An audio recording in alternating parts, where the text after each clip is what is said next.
கர்த்தருடைய நாமத்தின் மகத்துவத்தை கீர்த்தனம் பண்ணி அவருடைய துதியின் மகிமையை கொண்டாடுங்கள். கர்த்தருக்குள் பிரியமானவர்களே, உங்கள் அனைவருக்கும் இனிய காலை வணக்கங்கள்.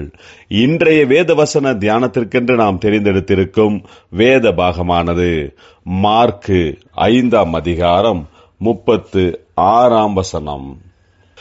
அவர்கள் சொன்ன வார்த்தையை இயேசு கேட்டவுடனே ஜெப ஆலய தலைவனை நோக்கி, பயப்படாதே, விசுவாசம் உள்ளவனாயிரு என்று சொல்லி.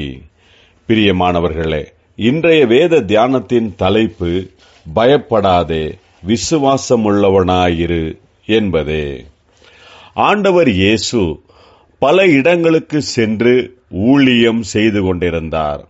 அப்பொழுது ஜெப ஆலய தலைவர்களில் ஒருவனாகிய யவீரு என்பவன் வந்து, என் குமாரத்தி மரண அவஸ்தைப்படுகிறாள், அவள் ஆரோக்கியம் அடையும்படிக்கு நீர் வந்து அவள் மேல் உமது கையை வையும், அப்பொழுது பிழைப்பாள் என்று அவரை மிகவும் வேண்டிக் கொண்டான். இயேசு யவீருவின் வீட்டிற்கு போகும்போது திரளான ஜனங்களின் நடுவில் இருந்த பெரும்பாடுள்ள ஒரு ஸ்திரீ இயேசுவின் வஸ்திரத்தை தொட்டு சுகமானாள். அந்த சமயத்தில் ஜெப ஆலய தலைவனுடைய வீட்டிலிருந்து சிலர் வந்து, உம்முடைய குமாரத்தி மரித்து போனாள், இனி ஏன் போதகரை வருத்தப்படுத்துகிறீர் என்றார்கள். அவர்கள் சொன்ன வார்த்தை இயேசு கேட்டவுடனே ஜெப ஆலய தலைவனை நோக்கி, பயப்படாதே, விசுவாசமுள்ளவனாயிரு என்று சொன்னார். ஆண்டவர் இயேசுவால் கூடாத காரியம் ஒன்றுமில்லை.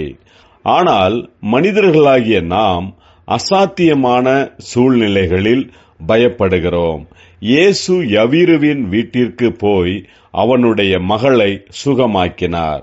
நாம் இயேசுவின் மேல் விசுவாசமுள்ளவர்களாக இருக்கும்போது அற்புதங்களை பெற்றுக்கொள்ள முடியும்.